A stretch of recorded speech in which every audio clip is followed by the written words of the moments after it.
അടിപൊളി പടം. വളരെ ഇഷ്ടപ്പെട്ട മൊത്തത്തില് ഫ്രണ്ട്സായിട്ട് വന്നുകൊണ്ട് ഒരുപാട് എൻജോയ് ചെയ്യാൻ.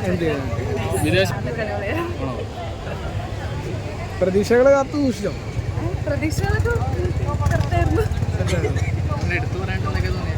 എടുത്തു പറയാനായിട്ട് ഫൈറ്റ്സിനൊക്കെ അടിപൊളിയായിരുന്നു. പിന്നെ ഹോളിവുഡ് ലെവലിൽ എടുത്തത് കൊണ്ട് അതിൻ്റെതായിട്ടുള്ള ഒരു സ്റ്റാൻഡേർഡ് മൂവിക്ക് കീപ്പ് ചെയ്തിട്ടുണ്ട്. രാജുവേട്ടൻ പറഞ്ഞതൊക്കെ തന്നെ അടിപൊളിയായിരുന്നു. അടിപൊളിയായിരുന്നു. മലയാളത്തിൽ ഒരു KGF ബാഹുബലിയൊക്കെ പ്രതീക്ഷിച്ച ഇല്ല, അതായിട്ടൊന്നും കമ്പയർ ചെയ്യാൻ പറ്റില്ല. ഇത് വേറെ ലെവലും KGF-ഉം ബാഹുബലിയായിട്ടൊന്നും. മേക്കിംഗ് ബേസ് ഒരു ഇന്റർനാഷണൽ എനിക്ക് ഹോളിവുഡ് ടൈപ്പാണ് കുറച്ചുകൂടി തോന്നിയത്.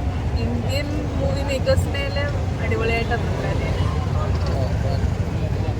വേറെ ലീഗ്, ഇത് വേറെ സാധനം. ഹോളിവുഡ് സാധനമാണ്, അടിപൊളി സാധനം. എക്സ്പെക്ട് ചെയ്ത് കിട്ടിയിട്ടുണ്ട്. ലൂസി പറഞ്ഞ ഒരു സ്ലോ പേസ് ഇല്ലേ, അങ്ങനെ സ്റ്റെപ്പ് ബൈ ഹൈ മൂവ്മെന്റ് അങ്ങനെ കയറി വരുന്നുണ്ട്. L3ക്ക് വേണ്ടി വെയിറ്റിംഗ് ആണ്. Super movie. എക്സ്പെക്ട് ചെയ്തൊക്കെ കിട്ടി. എക്സ്പെക്ട് ചെയ്തതിന് മുകളിലായിട്ടുണ്ട്. നല്ല പടം. ഒരു ലാൽ ഫാൻ അങ്ങനെ നോക്കിയിട്ടില്ല. നല്ലൊരു പടം നോക്കിയിട്ട് പറയുകയാണ്. സൂപ്പർ മൂവിയാണ്.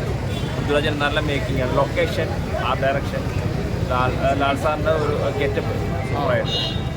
നല്ല എൻഡിങ് ആയിരുന്നു. മലയാളത്തിലൊരു ബാഹുബലി എന്നൊക്കെ പറയാൻ പറ്റും. മലയാളത്തിലെ ബാഹുബലി നല്ലൊരു മൂവി. നമുക്ക് ഇന്നുവരെ കാണാത്ത ഒരു മേക്കിംഗ് ആയിരുന്നു. എനിക്ക് തോന്നി ഞാൻ പറഞ്ഞു ഉദ്ദേശിച്ചു. അവർ പറഞ്ഞ തന്നെ ഒരു 100 വരുന്നുണ്ട്, ഏകദേശം കോസ്റ്റ് വരുന്നുണ്ട്. കാര്യം ലൊക്കേഷൻ ഓൾ ഓവർ വേൾഡാണല്ലോ. അതോ ലൊക്കേഷൻ വരുന്നുണ്ട്. കളക്ഷനൊക്കെ തൂക്കുന്നുണ്ടോ? പിന്നെ കളക്ഷൻ തൂക്കും 100. കൂടുതൽ നമ്മളെ കിട്ടി. പ്രതീക്ഷയിലൊക്കെ കൂടുതൽ പറഞ്ഞിട്ടുണ്ട്. എന്താ നല്ല സൗണ്ട് പോയത് വെറുതെ ഇല്ല. ലാലേട്ടൻ്റെ ബെസ്റ്റ് കമ്പാക്കുന്നതാണ്. എനിക്കങ്ങനെ പോയിട്ടുള്ളൂ.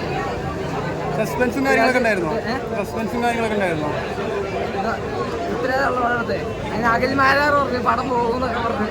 ഒക്കെ അഖിൽമാരാറുള്ള പടം എടുത്തേ, പൃഥ്വിരാജ് എടുത്തേ പടം പൊളിച്ചിട്ടുണ്ട്. സൂപ്പർ ഹോളിവുഡ് ഫീലിംഗ് നോക്കിയെങ്കിലും ലൂസിഫറെ പോലെ പൊളിറ്റിക്കൽ മാസ്റ്റർ കണ്ടിട്ടില്ല, ആദ്യമായിട്ടാണ്. അത് നല്ല കാര്യമാണ്. ആദ്യമായിട്ട് മലയാളത്തിൽ ഇങ്ങനെ ഒരു പടം കൊണ്ടുവരാൻ ശ്രമിച്ചതിനും അത് സക്സസ് ആയതിനും.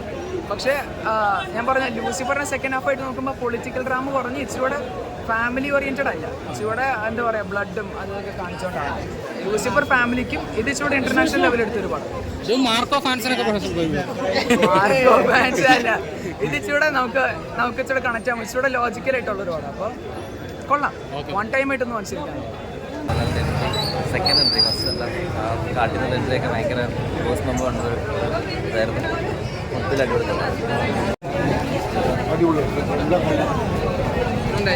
സൂപ്പറോടെ മലയാളത്തിൽ ഇത്രയും നല്ല സിനിമ ഇറങ്ങിയിട്ടുണ്ട്. അടിപൊളി സിനിമ.